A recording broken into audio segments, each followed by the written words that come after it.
Good evening, folks. Welcome to Everyday KT. It looks like we're at number 94, and I'm still baffled. 94. That's pretty awesome. I'm pretty stoked. So first things first. Yesterday, I challenged everybody to post a picture in the comments feed of yesterday's video. And a moment ago, I just had my kids look over the pictures and say, hey Carl, and as I said yesterday, the coolest picture wins. And what do they win? They win a whole bunch of cool stuff. And some stickers and some mistletoe and one of my awesome kilt pins. Yep, and sharing too. So, well, actually, I gotta go check. I forgot to see if he shared it. I bet he did. But the winning picture, easily, and this was by a unanimous vote, was Kevin Henderson. His picture, bagpiping in front of a jump plane. That was awesome. Now, make sure he shared it. I'm pretty sure he did. He's really good about that. Yeah.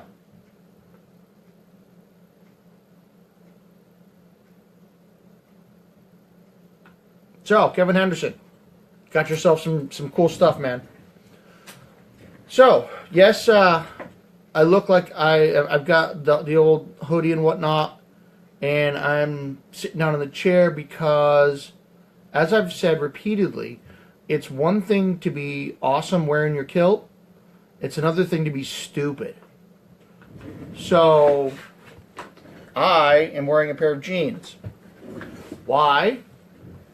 Because it was 20, maybe 15 degrees when I got up this morning. I had to go out to the camp to help get things rolling on a new project.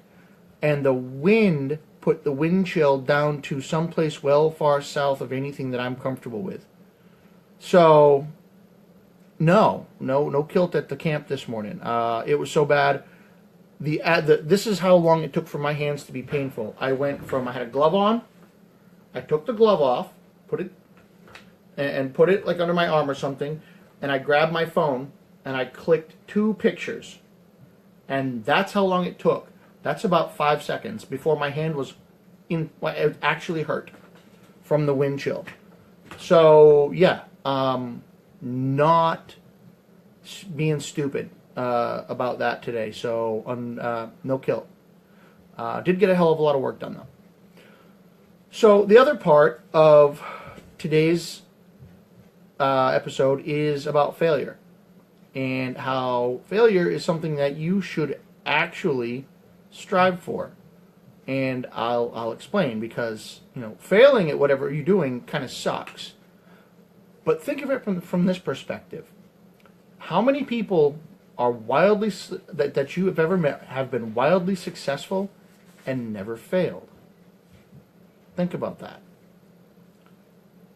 Failure, and by failure I mean trying, or not even trying, setting a goal for yourself, putting in the time, the effort, and the necessary whatever to make it happen, and it doesn't work. Well, that's pretty much the equation for how to learn. You try something, you fail, you try it again. So from a personal and a business perspective, when you try something and you fail, what have you learned? You learned one way not to do it. So what do? Try again. Do it again. But the difference is, what you have to do is think of it from this perspective. It's not not how to trying how to fail. What you're trying to do, or not trying to fail, what you're doing is, don't look at it as you're trying. Because when you try something, you automatically have it in the back of your head that you could fail. Just do it. Are you going to complete it properly? Maybe, maybe not. But if you take the attitude that you're just going to try, well, you've already given in to failure. You've already said, well, I might do this. I might fail at it. I might suck at it. And that's okay. So the absence of trying is the absence of trying is doing. Now you can do it and succeed, or you can do it and fail. But if you take the attitude where you're just going to do it and deal with the outcome when you're done, that's the attitude you have to have. Otherwise, what are you doing? You're just spinning your wheels.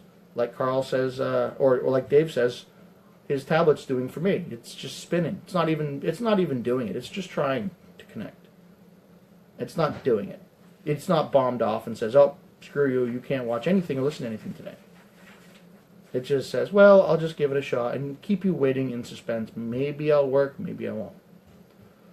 So failure in itself, I think, is something that should actually be strived for. And the reason for that is if you go through life and never fail, that means you really didn't try anything that's outside of your comfort zone. You really didn't go out there and say, I know I'm really good at this. Maybe I'll just stick with that thing.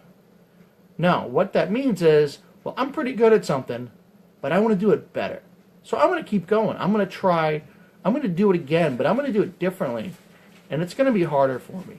And it's going to be potentially a failure. And I could potentially, for instance, say I was doing a presentation. I could bomb on stage and completely make myself look stupid. But what has happened is I've learned what not to do in the future. And potentially, someone in the audience who does speak professionally would say, hey, good job up there. You kind of screwed the pooch on this one. This is what you might want to try next time. So failure is not, in itself, a bad thing. Failure is simply one step on the road to the success that you're looking for. Yep, hang on. Here. Hi, Dave, you got me? Oh, okay, good. All right, good. I'm just making sure that that you can see the video just like everybody else. All right, cool. I'll let you go. Bye. There you go, Dave. So, see right there, that proof right there. Dave failed. His tablet, that is, failed. So what did he do? He found another way. That is what happens when you fail, is you become innovative and you become creative. And you figure out a new way to do things so that you're not failing. Now, how does that have anything to do with kilts? It has to do a hell of a lot with kilts. Exactly, Michelle. Exactly. You just keep going, figure it out. When it comes to kilts, well, as we've said before, using a kilt or wearing a kilt gives not only you, but other people around you encouragement and empowerment to do things that they may not have done before. They may not have tried to do before, or they may not have thought that they were even capable of doing. And what that says is that, yeah, it's okay to go out there and do your thing. Do it the way you want to do it. And with the failure, we've all seen someone who has attempted, and they're out there in public wearing a kilt, and they forgot to take a basting stitch out. The pleats are backwards. Any other minor little detail that's not technically wrong, but it might use a little. It would have been in their benefit to swap something around. Maybe the tail of their shirts are sticking out, or they're off on their buttons on their shirt, whatever it might be.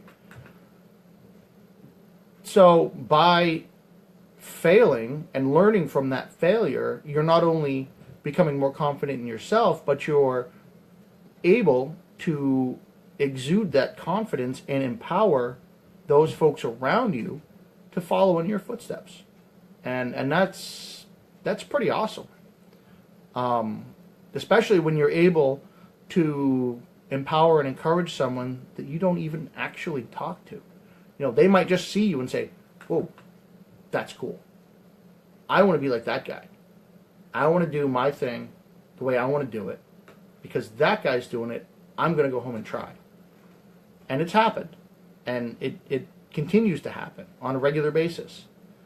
And hopefully, some of you get to experience that, and you'll see something, that little spark in someone, just because they see you wearing your kilt and you out and about doing your thing, because you've developed that courage and that drive. Just say the hell with it. I'm just going to go do my own thing, and to look failure straight in the face and say, "Yep, bring it on.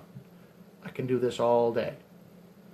So that is why failure is actually something, that it's not bad. It's a good thing, because it shows that you're doing more than what you know, and you're trying to be better at the things that you want to do. So there's your wisdom for the day. Hey Doug, welcome to the party. Let me get a Kiltology volume. I could blather on about failure and success and all of that for hours and hours, and eventually everybody would get bored, or they'd want to go out and drinking because it is a Saturday night. A Carl swings for the fences.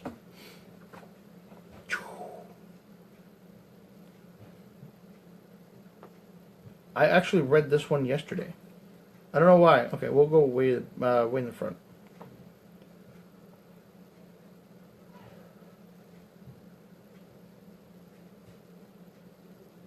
So this actually goes a long way towards what I've been talking about. Actually, yeah, Carl, you did. You knocked it right out of the park. So I've been talking about how those of us who wear kilts have to become a little more tolerant than most, because there are a significant number of people whose tolerance level is far less than what's necessary to accept somebody wearing a kilt. So today's Kiltology is number 265, Kilted Training. If you have kids, be ever vigilant in teaching them to be tolerant of those who are different from them. It will go a long way to eliminate the kind of thoughts held by those who think the kilt is weird or immoral. If you have a wee boy, be very sure you teach him how to sweep his pleats when he sits. Chairs can get really cold if there isn't anything between him and that chair. So, kilted training. First thing, make sure anyone, not just kids, but anyone that you meet who is learning how to wear a kilt, one of the first things they need to develop is something that has nothing to do with the kilt at all. It's just the ability to deal with asshats who have nothing better to do than make fun of people who are different from themselves. And on that note, I bid you adieu. And Kevin, again, congratulations on winning. Shoot me your email or your mailing address by message, and I'll get that stuff out to you. Tomorrow night, it should be interesting. My daughter's birthday is tomorrow, so I am probably going to be just a little more than a bit disheveled. I'm guessing somewhere between 15 and 20 third grade girls are going to be running around the house screeching like banshees. Give me strength. Anyway, I will see you tomorrow night with an update. Be strong. Put a kilt on.